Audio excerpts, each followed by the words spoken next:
What's going on? This is Quest talking right now, man. We about to do an interview with my boy Madecipha from Spiderwick Records, a long time member of the company. So we're gonna ask him some questions. What's going on, Sipe? What's up? What up, bro?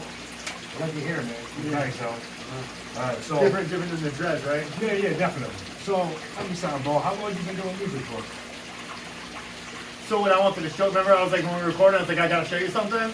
I found a VHS tape in there for my 21st birthday of me like spitting a 20-minute freestyle. Because I was looking for my first performance, which is from the Gathering of the Juggalos 2004. And I have all these VHC C tapes. So like this big, and you have to put it in the converter. And I'm like, yo, I have the TV that has the VCR in it, you know what I'm saying? So I went out and ordered the converter, and I'm going through all these tapes. And I don't know what happened. It's got either the tape's lost somewhere. I couldn't find that tape, but I found them for my 21st birthday of me rapping, talking about Mustafa and Riot, and I was going in. I was actually pretty good. I was like, I'm not where I'm at now, but this is my 21st birthday, so I was pretty nice. So I remember the first rhyme I wrote, I was 17, but they were like sporadic. They were like once in a while. So around the age of 20, is when I got serious. Like I said, when I was 21, I was freestyling for 10 minutes and I was nice. I was giving myself props. I'm like, oh, I got all crooked teeth and shit. I was mad young. I was like, damn, yo, I was kind of going in. Like I would give myself a blue belt back then. You know what I'm saying? Like I was pretty good with it. So let me ask you this: what was your favorite song as a kid? my favorite song that I wrote, Or your favorite song in general as a kid? my first favorite song ever was when I was 3 or 4 years old, where I lived down the street from you. I went to school with your brother. People don't know this. I went to school with his older brother who passed away, R.I.P. Troy. You were younger, but you lived going down the hills. You go all the way up here. Sean's over here on Homeside. I'm on Simon right before the apartments. I lived in my grandmother's basement, and I was in the back. We had a little breezeway area and a little porch, and I had this little black cassette player, and I really liked Phil Collins as a kid, and I had Genesis, Invisible Touch. You remember that song? Invisible Touch. That was like my first favorite song. I would play it over and over and over, and I had like visions of being in a band that young. When I listened to it, I would just sit there and like nod my head and think about being a rock star. Okay. Swear to God. All right, that's fair enough. So how long did it take you to make your first album?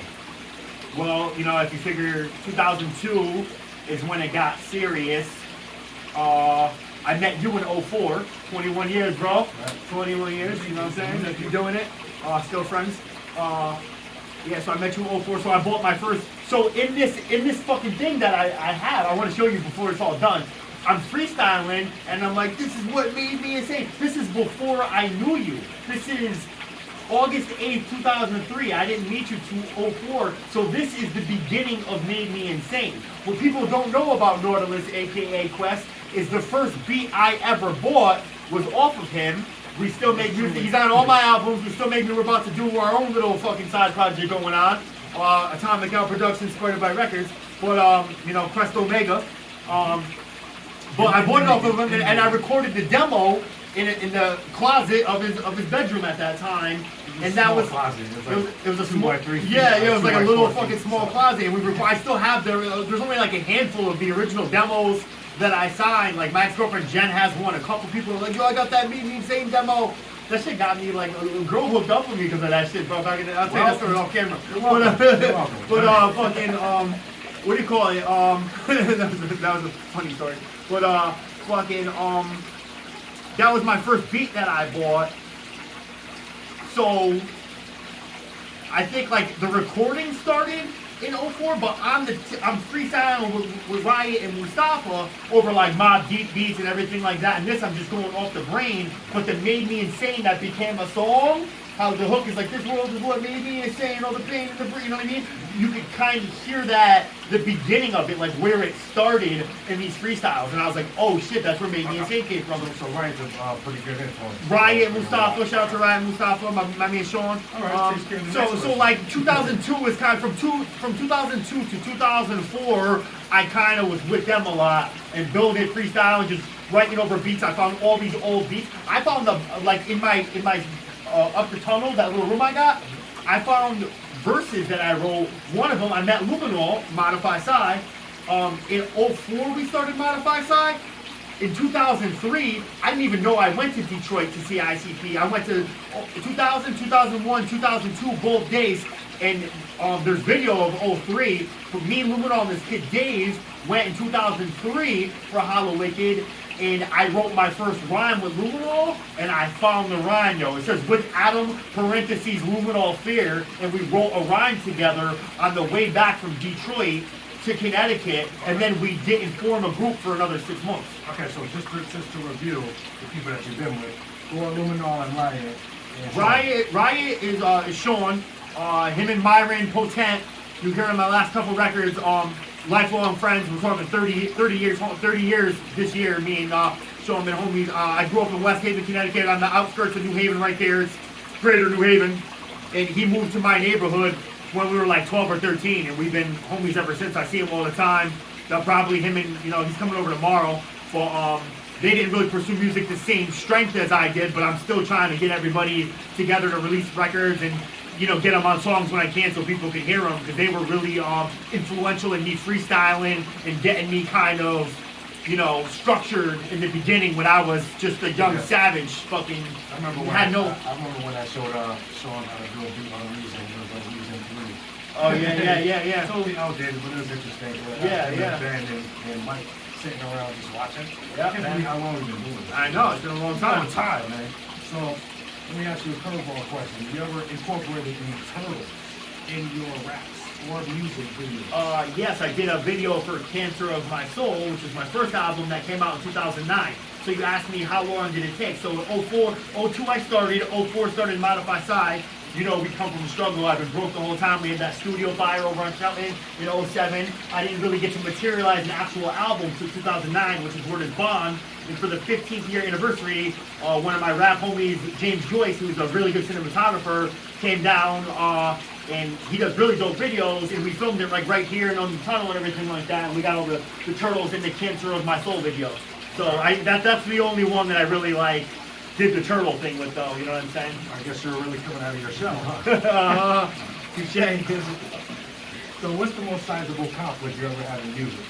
Sizable conflict? Yeah. My homie stealing all my ideas? Going on right now? Which homie? I don't want to say his name. I'll tell you later. Okay, all right, that's exclusive. All right. So have you ever made a beat? I made a beat. I was thinking about this yesterday. I found a Sony PlayStation 1 memory card. Yo, Dead, listen to this. This is how old I am, yo. Remember, like 99, 2000, they had a game that you could make beats on.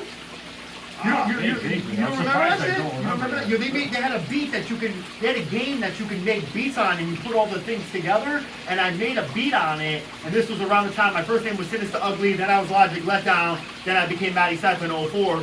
But around the time that I was doing the horror Sinister Ugly shit, wrote the first Bad Dreams was my first rap. I can kind of remember it in my head. Me and my mom looked for it. It's in a notebook somewhere. She's like, I've been looking for your first rap. I can't find it. I'm like, yo, that would be. I want to get it framed and hang it up. It's just it's maybe 6 bars, bro. It's just a little bit of a hook and a couple rhymes, and then I stopped, and then I dabbled again. But I want to get that shit get the gold leaf on the frame, make it covered out of fucking, out of fucking. What is it? Ivory? No, I wouldn't do that. I like elephants, but you know what I'm saying. Right. But put it in some nice ass thing. But I made a beat on PlayStation, but I never got in. I think I met you, and I just was like, here's my money. Well, I'm gonna have to see if I can PS2 thing because I have no idea. Yeah, no, it's PS1. It was kind of PS1. embarrassing. PS2 didn't come out until 02. This was before PS2 even came out. It's a PlayStation Beat Maker or some shit. Around what year? 99, 2000. I was living on the East Haven, New Haven line at the time. It was before I knew you. I literally lived I'm like over near Tweed Airport right there. Like I lived right there on the line, and I was in that. I was a Section 8 house. It was like that before I moved out and met everybody. You know what I mean? Before I moved down to downtown, whatever, and fucking. I don't even know where I was. I might have been staying at that studio in Brantford when I met you. Was that with Jen? That was the Opus time. That was the Opus time. Yeah, the Opus time. Shout out to Opus. That by Wednesday. On Wednesday, baby. So, how do you come up with your songs specifically? What makes you think of the songs in your head? Go Yeah, for you're right. Talk Money and Weed. I try to keep it themed, you know what I mean? But I just could like, Simple, right? sometimes for real, like when people are like, I got writer's block. Like I don't want to disrespect Luminol, but he's like, I had writer's block, and I just look around right now. I'm just looking around, you know what I'm saying? And I could just like, all I really need is the opening, and then I could write like if me and you get a little bigger, and some college rappers were like, yo, we want you on our joint. And we went to the studio and they played a beat, and they're like, yo, we're gonna throw you a few dollars, whatever. But we gotta get it done today. I could write a fire. I'm so like I write like 1 to 2 verses every day. Every day. I'm already like three albums ready to go. You know, I just go. I don't recycle. I have like my mind doesn't shut the fuck up.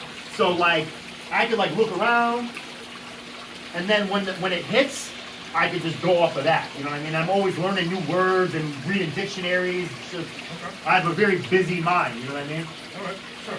So, what's one of your favorite albums? Or songs, if you will. My favorite albums of like rap albums? The ones that you did, yeah. Oh, that I did, or like other rappers? The one you did.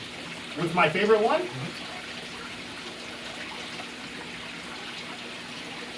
I like Macabre Mentality.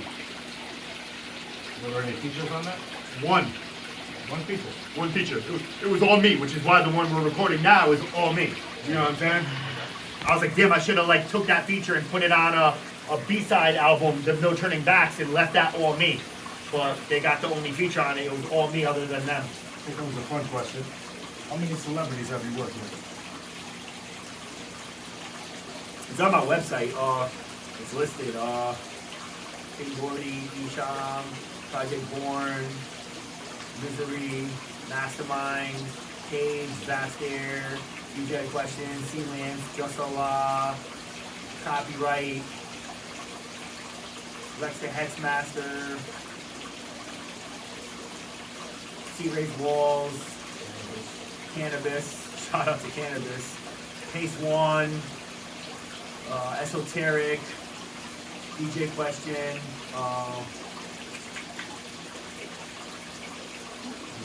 Apathy, Busy Bone. I mean, I don't know. I got more songs with notable features than motherfuckers got songs on their album. You know what I mean? Like, That's cool. it's serious. Okay, have you ever been in a record label? I wouldn't call it a label. It was like a distribution label, kind of. Long range distribution with Mark Kemp out of Detroit, Michigan. There's stories with him and Eminem. Like, he was like Eminem's boy back in the day when Eminem was like Infinite, fucking Slim Shady EP. It's not my bit. Freeze knows the story better than I do because he knows all that, whatever. I don't want to tell it in case I fuck it up, and I don't ever want to fuck up my chances with Eminem, so I don't want to like piss him off. But yeah, like Mark fucked that up. You know what I'm saying? Like that was like, dude, all I know is that like Mark did something stupid, and M was like peace, and then went into become Eminem. You know what I'm saying? So like fucking that was a dumb fucking thing to do. Never, the moral that I gained from the story that was told to me is never underestimate anyone you fuck with, or think down on anyone, or overly think too high of yourself. Because even though you have to have confidence in yourself and know what you're doing, remain humble and grateful, any person at any time could, get a good break and like, Right. you know what I'm saying? Everybody's gotta look up to somebody sometimes. You know what I'm saying? So just I try to like there are people that I'm feuding with right now. I think I'm nicer than them, so it doesn't matter. But I mean, I try to me and you get into it sometimes. I fucking always pull you up with yo man, I'm sorry. We're seasonal. Yeah. Yeah, we've been friends for a long time. We're on peak hours right now. Yeah, sometimes sometimes I'm like, yo man, I'm sorry, bro. You know what I'm saying? I'm sorry. Just wait a couple months. I'm glad you back around with the It happens. winners, you know? When you're friends for 21 years, you know what I'm saying? Sometimes you gotta give them can't give a little one of those, you know? All right. Well, that was the fun question, man. It's real interesting, like, doing this interview with you, Want to see a Just turtle? to have more, sure. Look at this little guy. This guy got some medicine on kinda him. purple. Well, he got medicine on him that makes him purple because he had a skin thing going on. That it happens. It's not that I'm doing a bad job. It's just sometimes it happens. So this is the male reef turtle. His name is Christopher. Christopher the reef turtle. You get it? I almost named him Keanu, but I was like Christopher. He's super turtle, you know. And then yeah, if you want to fucking look around and see the turtles, we got the eggs right here. I just got the temp gun, so we should have some babies coming up. If anybody wants to, you know, get a turtle from me, my buddy Gordon got a turtle business going. We got all sorts of. The lights are all off, so you can't really see too much. But that's Chainsaw, Mr. Chunky. Show the soft shells. The soft shells are kind of the coolest ones, other than Biggie and Kim. But the soft shell's swimming right there.